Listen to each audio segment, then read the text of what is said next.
episode in the podcast called Labor Matters, where I address trending topics in employment law and provide information on labor law and employment rights. I'm Michelle Russell, attorney at law, and I have a passion for employment law and all things labor. I'm also a social activist, so from time to time I touch on matters dealing with social justice. I write a weekly column for the Nation newspaper, which appears every Sunday in the Sunday Sun. So if you want to learn more about your labor rights, be sure to get your copy of the Sunday Sun.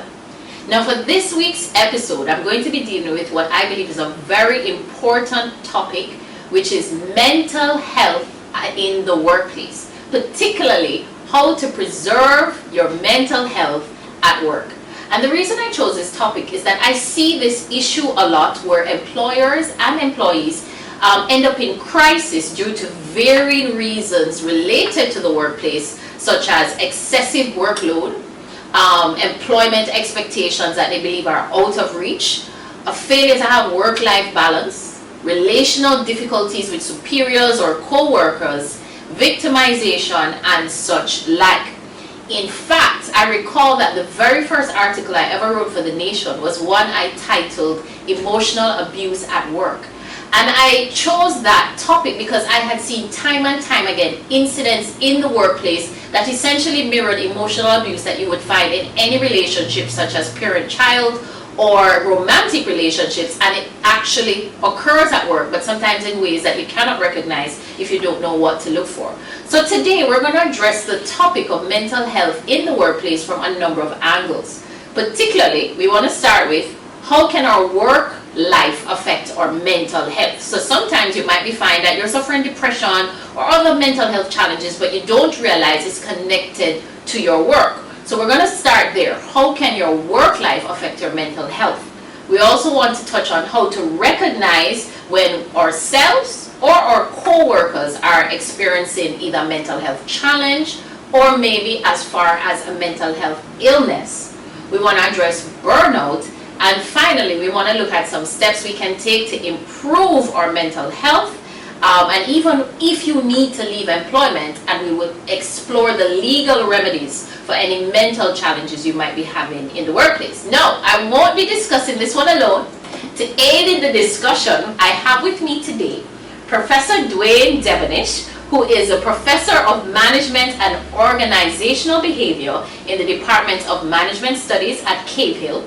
He holds a BSc in psychology from UWI, an MSc in work and organizational psychology, and a PhD in applied psychology at work from the University of Nottingham. So he is more than qualified to address this topic. So I will be picking his brain and his expertise to provide answers for most of the questions I said we will address. So welcome, thanks for being here with me. Hi, thank you. It's a pleasure to be here. And you really, I have found that Professor, I always say this wrong, Professor Devenish actually does a lot of research in the area of organizational behavior, and he always seems to have this angle on psychology and the workplace mental health and the workplace stress and the workplace. And during the pandemic he did one that spoke about vaccine coercion in the workplace and the effect it might have been having on mental health, and that is why I have him with us today, because he's so well researched. Is there a reason why you have chosen to have your focus on the psychology and the mental healthness at work? Well, it actually began with my experience in undergraduate. I did my first degree in psychology, and I've always had this passion in terms of understanding how people think, how they feel, how they behave. But I wanted to go beyond what we call general psychology to understand how these thoughts and emotions and behaviors express themselves within the operational space of the workplace. So what I did in my master's was a merger or marriage between psychology and management or business. So this particular master's was referred to as organizational psychology, which is the study of workers and managers in a space where they interact with each other. So this is emotions at work. We're talking about how they interact at work. We're looking at how relationships are built or maintained, things like workplace stress, conflict. So it's been a passion of mine for years.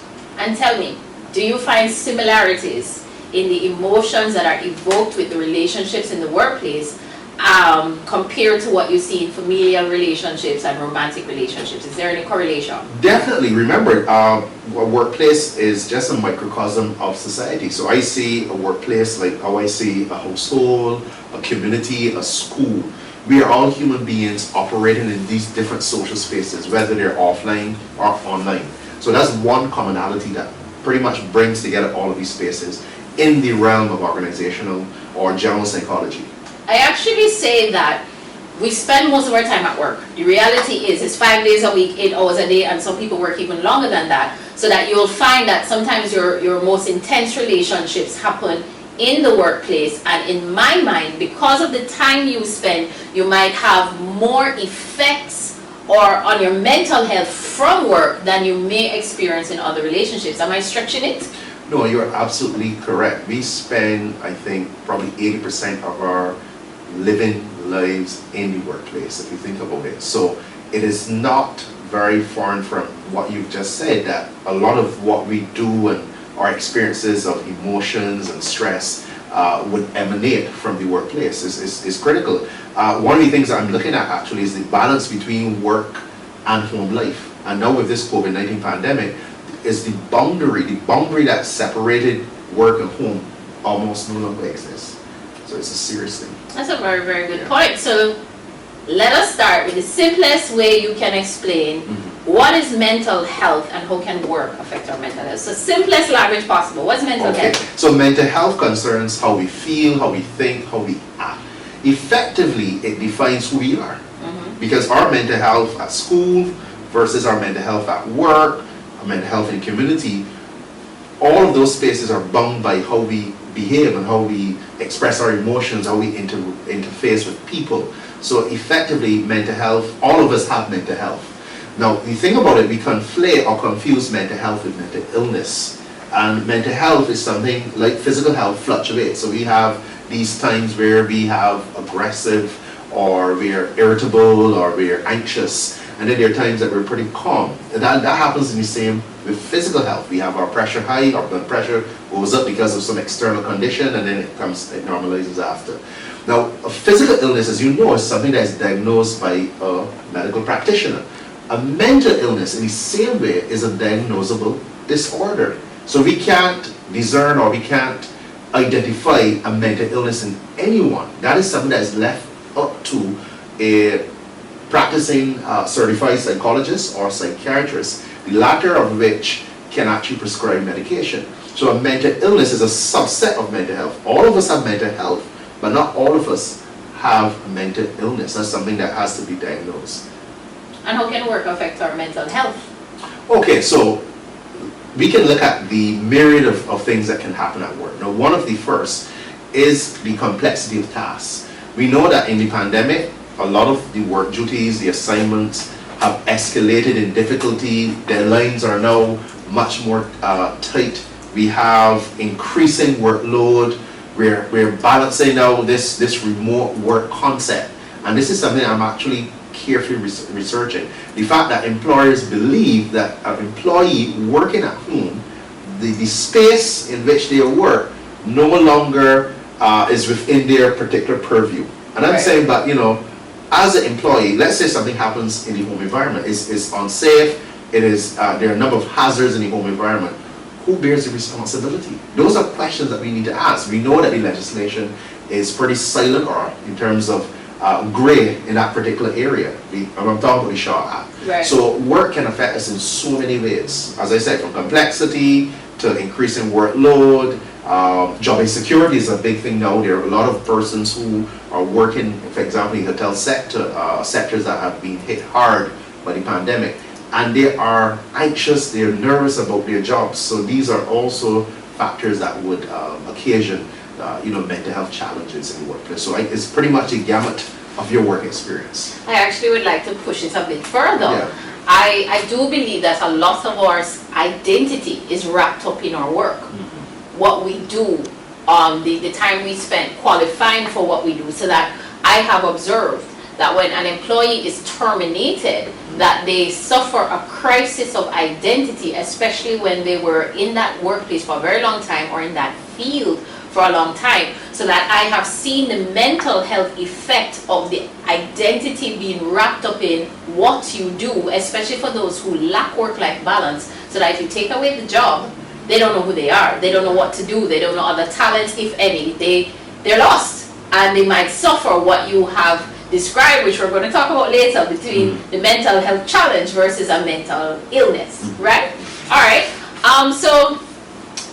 and this is where we're going next. So in a recent webinar hosted by SBA, the Small Business Association, you did make a distinction between mental health challenges and mental illness. I want to add one and say mental health crisis. Oh dear. Can you tell us the difference? Okay, so you've mentioned three things. So you said mental health challenges, mental illnesses, and a mental health crisis. Now, you can have a mental health crisis if you have a mental illness that you find very difficult to control. You can have a mental health crisis with someone who does not have a mental illness but is going through something heavily traumatic in their life. So a mental health crisis is a common denominator between someone with a mental health challenge and someone with a mental illness. Now, the distinction between the mental health challenge and a mental illness is that the mental illness is something that is a diagnosable disorder. It's actually a medical condition. Okay, so it has to be diagnosed, it has to be assessed and diagnosed by a clinician in the area of psychology or a psychiatrist. And a mental health challenge, as I said earlier, is something that all of us can go through, and it is something that is occasioned by external circumstances and factors that we face in our day-to-day lives. So is it proper to say that a mental health challenge is more short-term in nature and triggered by circumstances, whereas mental illness is a diagnosis that might have a long-term effect? Well, it's probably not that simple. So let me give you an example. There are people who've been struggling with mental health challenges and not necessarily mental illnesses for a long time. So the question of its temporal characteristic in terms of how long you go through a challenge versus an illness might be a moot point, in the sense that you can have a mental health challenge that you're dealing with, like let's say a death of a loved one, and you're grieving and you're going through this mental health challenge for a long time. You don't necessarily have an illness, but yet it is staying with you for a long time because of your inability to manage that particular challenge. But here's the thing about it. Whether you have a challenge or illness, there is the prospect that that particular challenge or illness can be intractable to the point that you need to seek out professional help. So I think from my vantage point, I try to make a distinction from the vantage point that one is diagnosable in the sense that this fits within a set of criteria that psychologists and psychiatrists would use that would say, okay, you have this symptomology profile, you fit within this particular illness profile. But for mental health challenge, if you don't pass on those criteria, it doesn't exclude you from being someone that, it doesn't exempt you from receiving support from a psychologist or psychiatrist in the same way. In fact, you might find yourself on the same kinds of therapeutic interventions if you have a mental health without a mental illness as someone who has a mental illness. That's very interesting. Yeah. So my distinction in terms of its transient nature is really something that I don't really subscribe to, because you can have challenges for a long time and nothing to do with illness. Okay, so as an employee, how would I be able to identify within myself or within a co-worker that I'm experiencing a mental health challenge? Is it only discernible by depression? Like, how do I know? Okay, so we're talking about the topic of mental health literacy. So mental health literacy is a particular concept that was advanced in 1997, and its definition suggests that it is one's understanding and knowledge of not just one's mental health, but the mental health experience in others. It also speaks to the ability to recognize symptoms of mental health challenges in individuals and be able to respond to those challenges competently and appropriately. It is also this understanding or knowledge or competency that's built in mental health literacy to be able to know the risk factors, to know to manage those risk factors, and also to prevent mental health crises. But risk factors might be above the ability of an employer to assess, or above the ability of a co-worker to assess, because that sounds like you have to have some sort of knowledge of their history or other perpetuating factors in their life that might make them predisposed towards the illness. Well, but that's what we're talking about within the workplace. When we talk about the ability to perceive or discern risk factors, we're talking about within the workplace. Because think about it, we as, and when I say we as employees or managers, we know the risk factors when it comes to health and safety, physical health and safety. We know that if a chair is not functioning, that it can be a safety risk, right? Right. Good. We know that if you're in the workplace and there are bullies in the workplace, that becomes a risk. So risk factors are any factor that we can discern that has the potential to induce a mental health challenge in our employees. That's what we talk. That's what we mean when we talk about a mental health literacy. Okay, so it involves a level of self-awareness. Yes. As well as a level of awareness of your colleagues. Like you can tell, well, normally Dwayne doesn't move so slowly at his task. Something might be happening with Dwayne. Exactly. Normally Michelle is more upbeat. Something might be happening. But funny enough, I'll say the converse. I remember earlier in the year I was experiencing some challenges, and I said to my friend, I find I'm joking a lot, but I think I'm depressed. Yeah. I think I'm just laughing at the situations that I find particularly depressing. Yeah. And so there's some people who don't show the typical signs of anger or negative emotions there. Absolutely correct. How do we discern that? But that's the thing, no two persons would demonstrate the same symptoms of a mental health challenge. Remember, mental health, as I said, it defines our personality, so it's a part of that personality. So as you correctly said, you might be Michelle, the exuberant, happy, go lucky, and then all of a sudden I'm recognizing that you are withdrawn, you're going inwardly, you're not talking as much, you're not socializing as much. I can pick up that there's something wrong. But then there's a different individual who has, let's say, a more introverted personality, and that person now is overly sociable, and person is interacting and doing things, and and then you realize, but this is not the typical personality profile of this individual that you've come to know. So I think one of the things that we need to recognize is what is, if we can say, quote unquote, the normalized personality profile of an individual, the kinds of the ways that person interact or speak, and notice any discernible changes in the behavior, as I said, in the emotional expression, the behavioral expression, and even the thought processes. You can zone into those particular types of changes to kind of, I guess, reflect on the fact that they may be going through some mental health challenge. Okay. But it's difficult. Let's talk about burnout. Now, this is something I see in the workplace a lot, and I have experienced it. I swear I have burnout at least once yearly. I'm convinced. Yeah. Burnout, and I will just use a definition I found online. We'll see if the professor approves. But burnout is simply defined as the extinction of motivation or incentive. You lose your motivation, you lose incentive. It is a reaction to prolonged or chronic job stress, and is characterized by three main dimensions: exhaustion, cynicism, and feelings of reduced professional ability. What say you? You hit it on its head. So the Google definition works. Excellent. That's burnout. And that key word, prolonged. You're enduring a prolonged stress experience to the point that your body reaches what I call a climax or plateau stage. Mm-hmm. And there's a kind of a desensitization process. Mm-hmm. So you can effectively see a number of signs in a person who's burnout, especially in terms of their performance. As you said, it diminishes their emotional health. You can see that a diminishment in that particular side of their behavior. And interestingly, the diminishment of the emotional health could be where the person is a bit more aggressive or irritable, or the person might be, as you said, more depressed, with socially withdrawn, those types of behaviors. So any variance, I would say, from normal or normalized behaviors or personality profiles would be indicative of burnout. I actually find that personally I will suffer from the irritability. I get very short-tempered, and I grunt. Like if I don't want to answer someone, I go like I grunt, I'm irritable, and I lose enthusiasm for whatever it is I'm doing.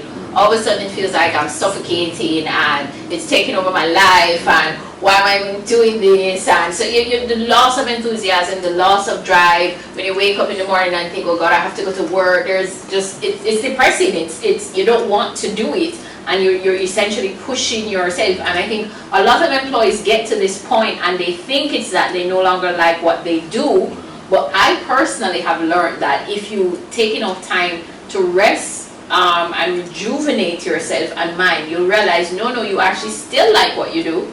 It's just that you were doing too much of it and your body wasn't getting enough rest, there wasn't enough work-life balance, and you might be able to revive some of the desire and the enthusiasm. So that I personally believe burnout is one of the things employees need to be able to look out for, and employers as well. Absolutely. You cannot push the employee to the point of exhaustion.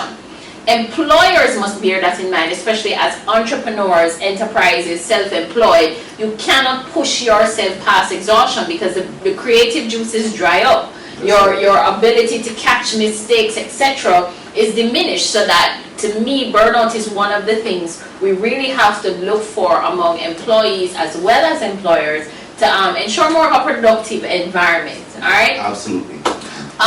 So I wanted to also address some of the legal remedies that might be available to employees who might be experiencing mental health challenges, mental illness, mental health crises while at work. Because even though the law doesn't directly protect you, what may happen is that you may have some remedies under the Discrimination Act, which is the Employment Prevention of Discrimination Act. And this happens because medical condition as well as disability are two protected characteristics under the legislation.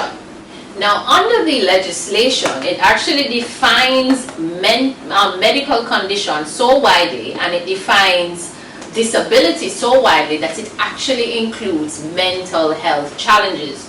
The negative is that medical condition is described or defined as including a disorder, illness, or disease that affects the thought processes, perception of reality, emotions, or judgment of a person, or that results in disturbed behavior.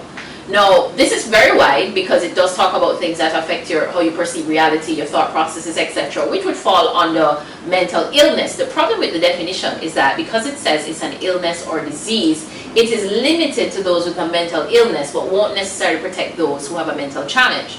But then when we look at how the Act defines disability, it actually says it includes long-term physical, mental, intellectual, or sensory impairment, which in interaction with various barriers may hinder the full and effective participation of a person in society. So that we might more likely be able to subsume mental health challenge under this, except it did stress it must be a long-term issue.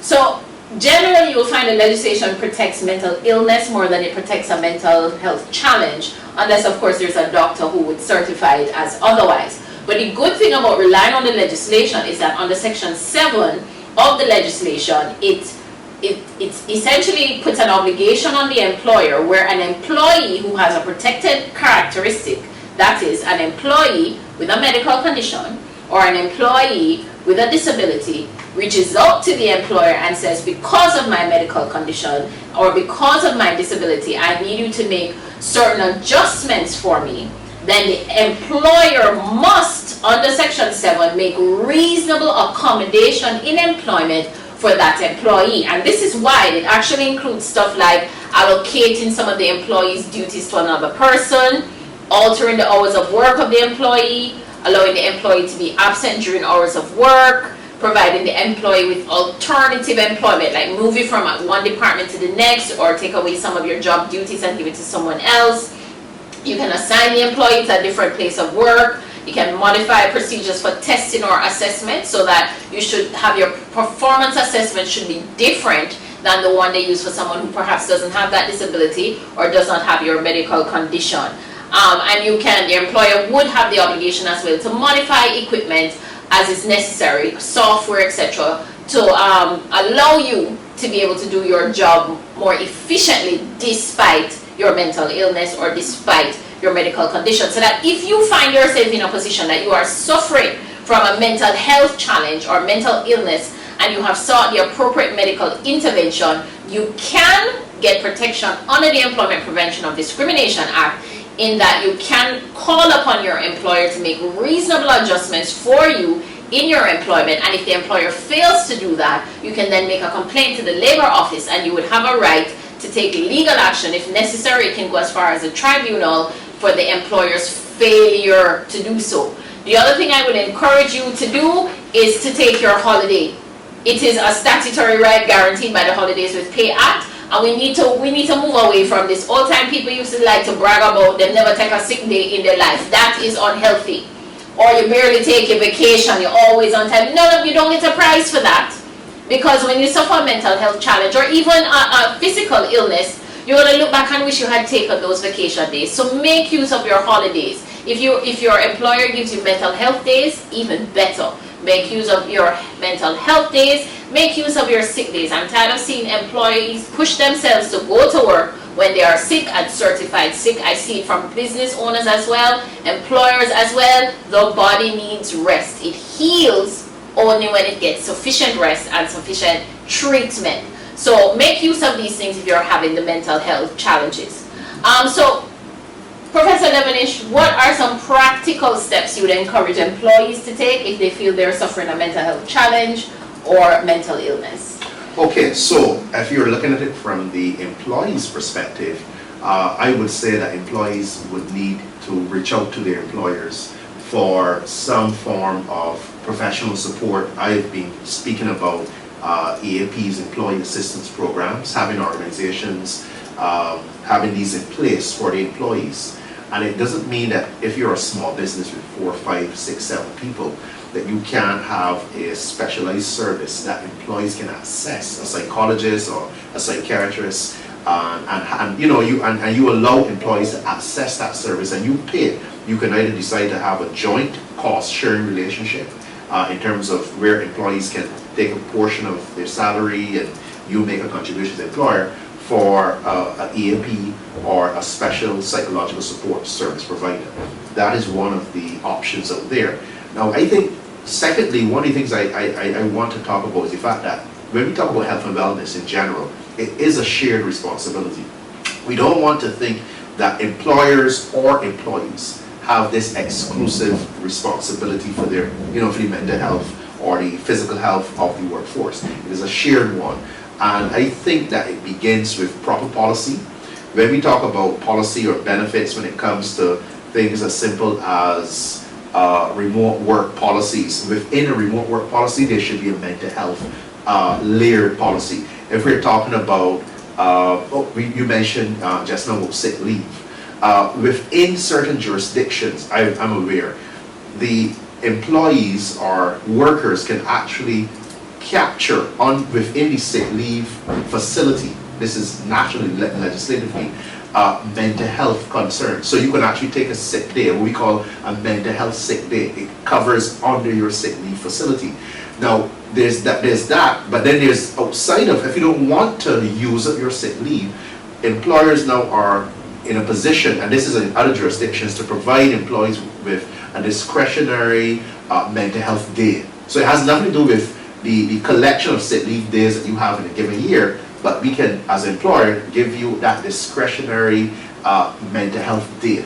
And it doesn't come out of, any social security benefits. We just give you that particular day. I believe that employers should practice the engagement of training in mental health literacy. I think that's absolutely critical. We spend so much time training employees technically about, using machine, and we train them in becoming better managers and mentorship and coaching. But I think our training programs and portfolios must contain a mental health literacy. Finally, the last thing we must consider is that sometimes as an employee, you are put in a very difficult position where you have to come to terms with the fact that your job is having too much of a negative effect on your mental health. And that's where you might be forced to decide if staying in the job is worth it. And that's a difficult decision because our jobs are our identity, our source of income, and to especially go on the job market after a pandemic, or I guess we're still in the pandemic, it's a difficult decision, but I always say mental health trumps all. And it doesn't necessarily mean that you have to make an immediate resignation. Sometimes you can just start planning towards moving on so that you can, if possible, start to put aside some savings and a plan B, send out some CVs, etc. Because nothing and no one is worth your mental health, because your ability to thrive and survive in life really stems from your mental health. But before you decide whether you resign or not, I would encourage you to seek legal advice, because there may be avenues available to you that can get the result you want, or if necessary, depending on the workplace conditions, you may be able to found a successful claim in constructive dismissal. But anyway, we're out of time. We went really, really long today. So I want to thank Professor Devenish for joining me in this very important topic. Maybe I'll be able to get him to come back again for a part 2. But thank you for joining me for this week's podcast in another episode of Labor Matters. Remember, knowledge is power. The more you know of your labor rights is the more empowered you will be within your employment relationship. Goodbye now.